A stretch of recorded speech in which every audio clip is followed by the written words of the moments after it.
Welcome to Reimagining Cyber.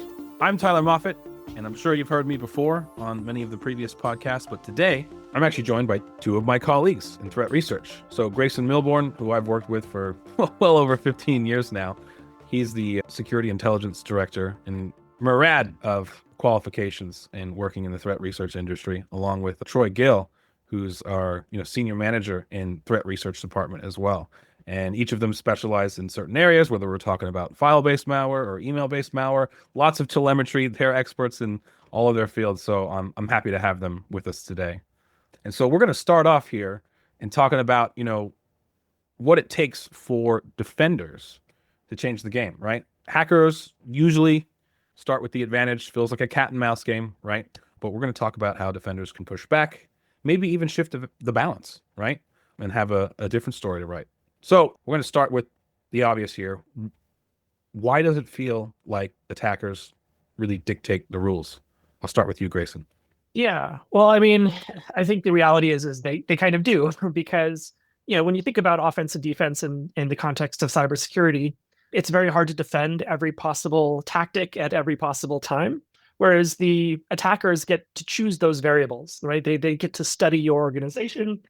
They get to understand, which employees have certain rights and access levels within that organization and who they want to target. They can basically profile you. And it's very difficult for a defender to profile every threat actor.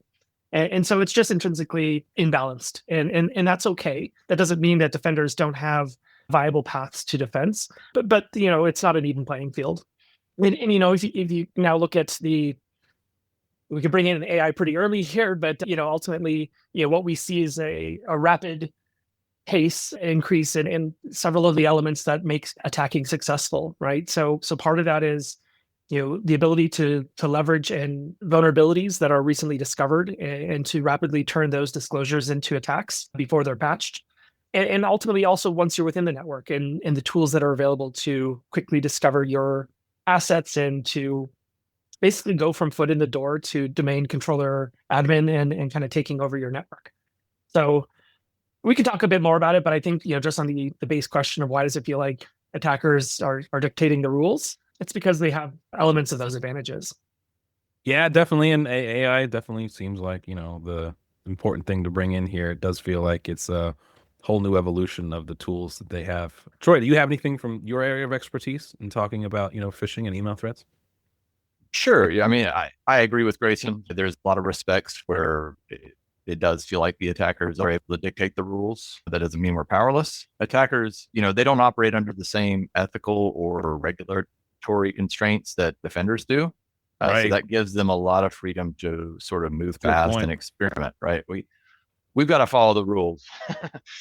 And then by the same token, phishing continues to work because humans are fallible. Like even well-trained users occasionally click on things they shouldn't, especially, because attackers are continuing to own their craft. Ransomware is another example. It thrives because monetization is so straightforward.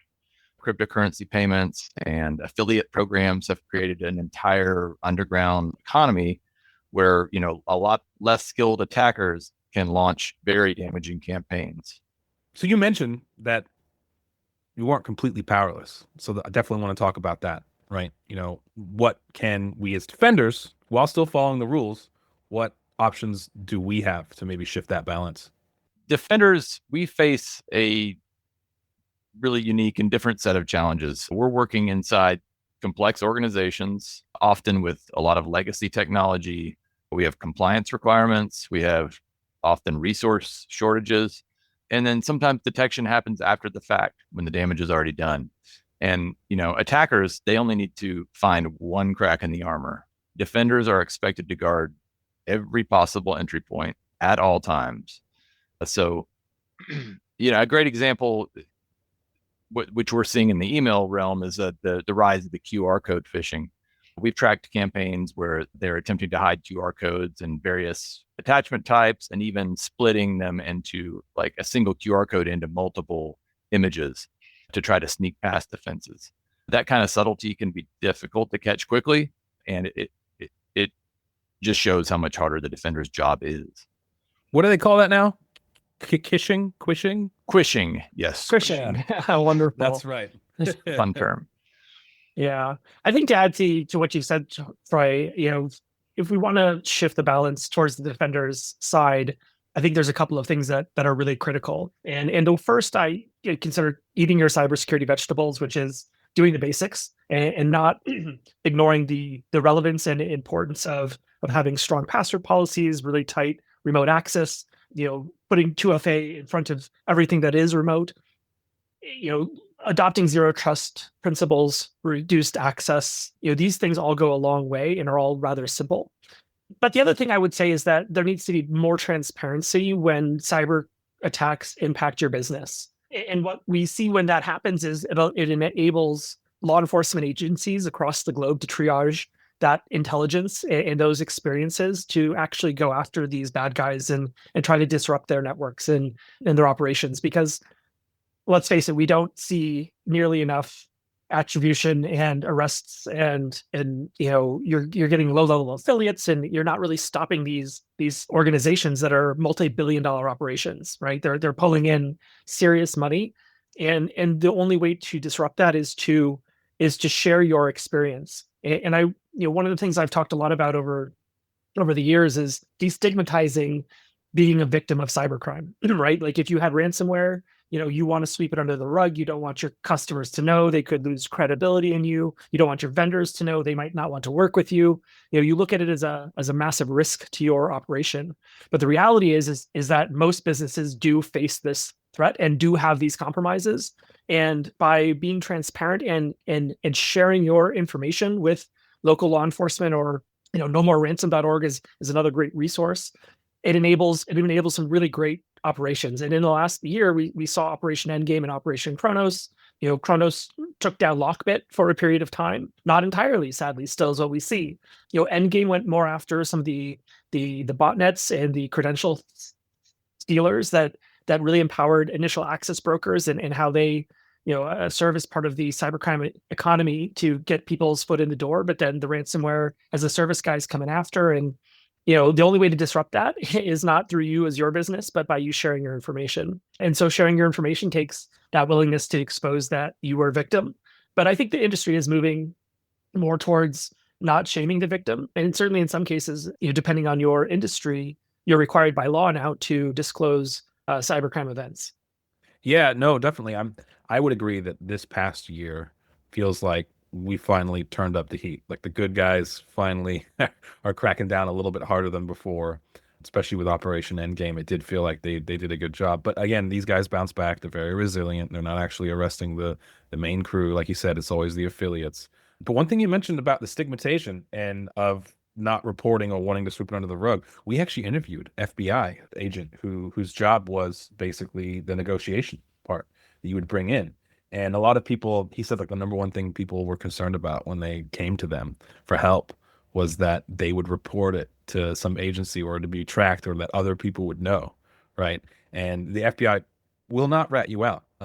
They will only gathering the information to help them in their, process to go after it and find these guys and do as much damage as possible. But as far as you're concerned with data privacy, governing regulations and things like that, becoming aware because you reported it to the FBI, that doesn't actually happen. And almost everybody assumes that that's part of the process, and it's not. So definitely, if you're out there and you're wondering, oh crap, I want to sweep this on the rug and not tell anybody, you can definitely still report it to the FBI, ic3.gov, and there won't be any ramifications there, even if you do decide to pay the ransom. But they can, obviously we're making as best progress as the policing entities can this year.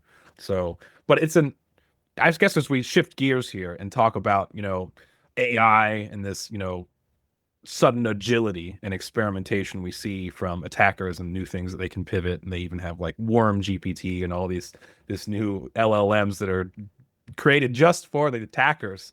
The technology, it does seem like it could be a double-edged sword, if you will, like, using AI and automation, defenders can have access to those same tools. Do any of you, can you give you real world experience of how we're seeing the technology, being leveraged as defenders help get that little edge and maybe tip the scale? Troy, if you could go first. For me, a lot of things come to mind, but email and identity of course, our top targets right now, as they have been for a long time. So, layered defenses are still a very important approach. Things like SPF, DKIM, DMARC, those being embraced a lot more than they were previously. Those add an additional layer of friction for the attacker to get past. Multi-factor authentication and behavioral analytics, additional roadblocks, right, to the identity layer. And then, in today's environment, cloud visibility is non-negotiable. So we can't defend what we can't see. Technology, it also helps us spot the subtle anomalies that humans might miss. Machine learning, behavioral models are starting to catch things like abnormal login timing or sort of impossible travel that a user may not recognize. And going back to a prior point, the obfuscation of the sort of techniques that they use within, like, maybe it's a QR code or attack, or the way they're encoding to try to obfuscate their malicious URLs.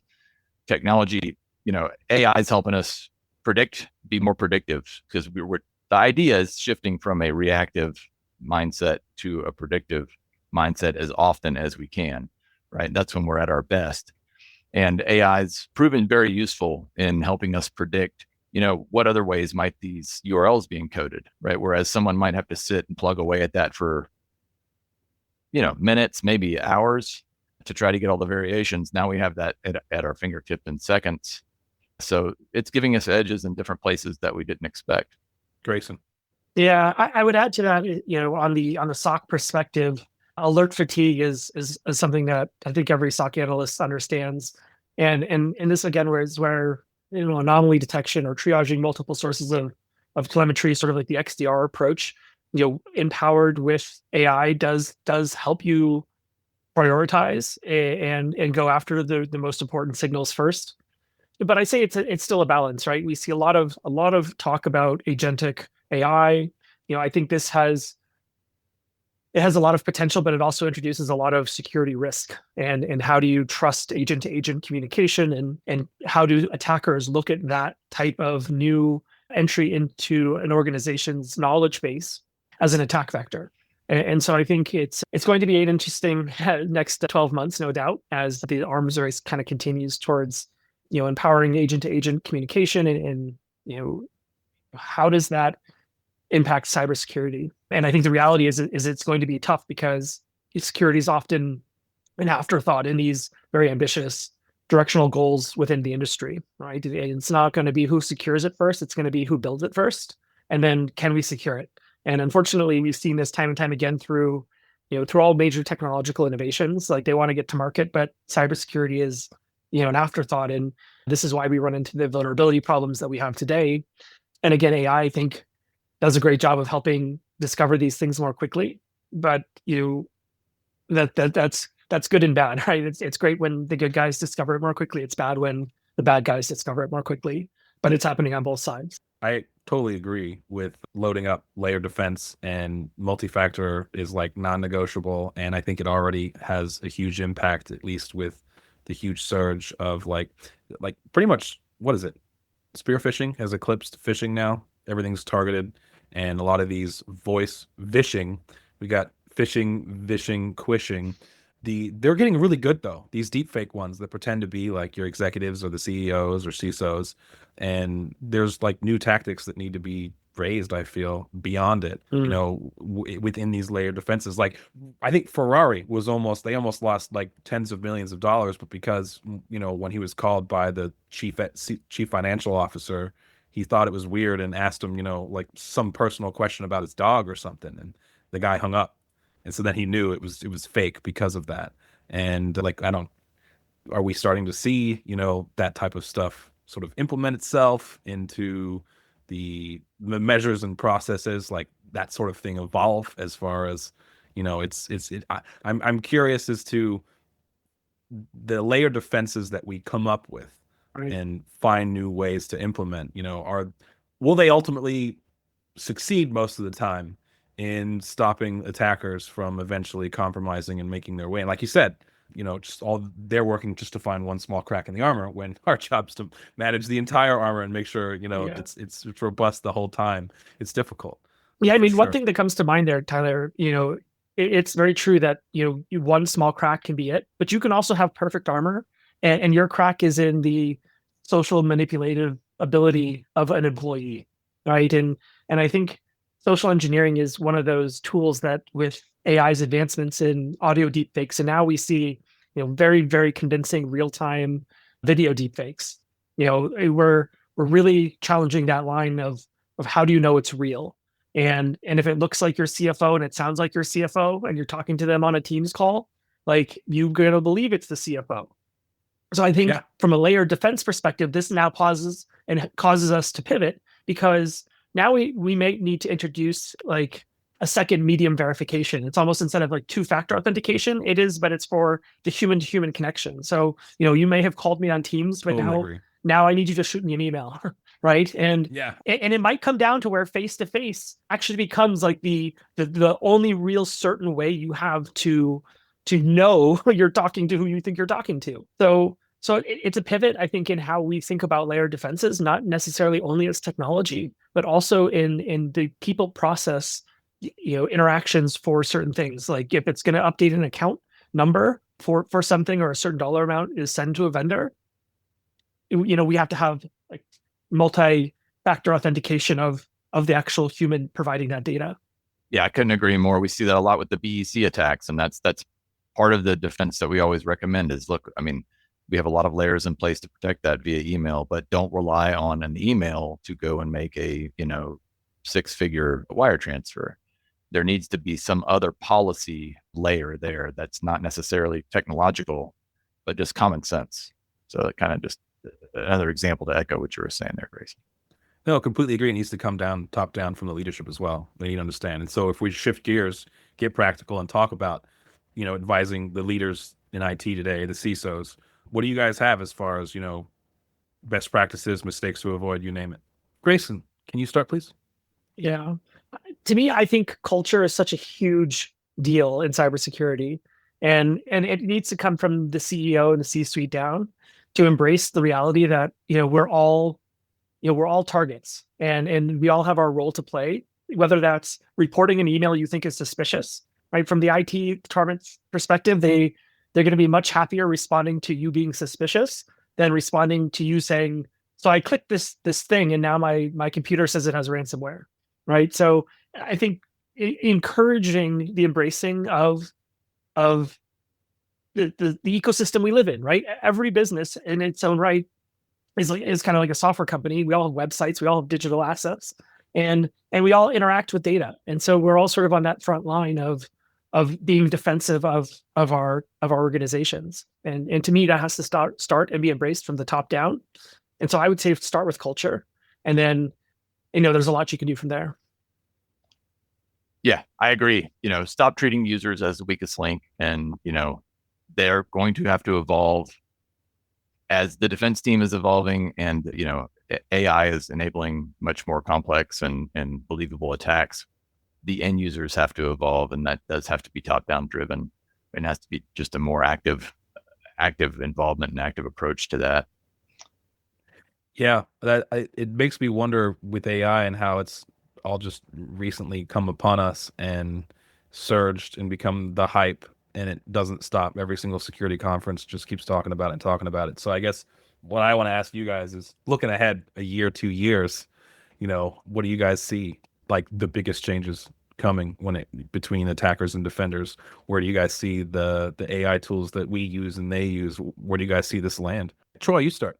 Sure. So in the next 12 to 24 months, I think, email is going to remain a top attack vector. Of course, that's my primary focus, but it is now amplified by a lot of AI-driven lures.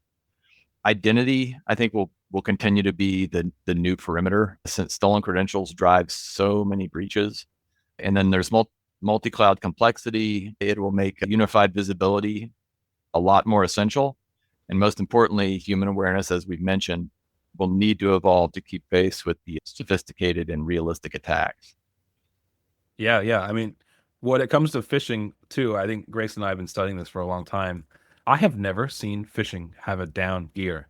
It's only grown year over year, like double digit. And when is it ever going to end? There's no end in sight.